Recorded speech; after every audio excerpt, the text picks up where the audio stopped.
Assalamualaikum warahmatullahi wabarakatuh.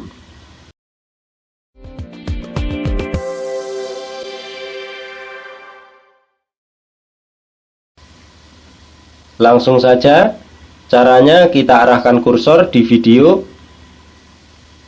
Selanjutnya kita klik setting. Selanjutnya untuk kualitasnya kita rubah menjadi resolusi paling tinggi. Di sini saya pilih 720 pixel.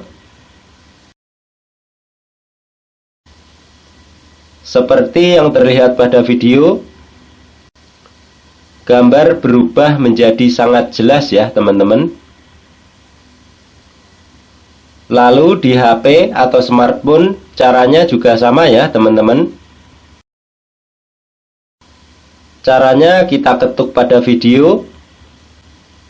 Selanjutnya kita klik icon setting. Selanjutnya di kualitas kita rubah ya teman-teman, menjadi resolusi paling tinggi, yaitu 720 pixel.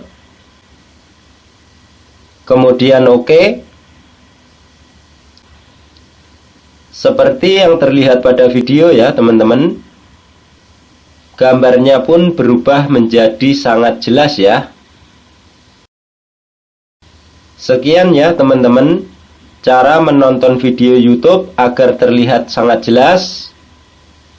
Semoga bermanfaat. Akhiru kalam, wabillahi taufik wal hidayah. Wassalamualaikum warahmatullahi wabarakatuh.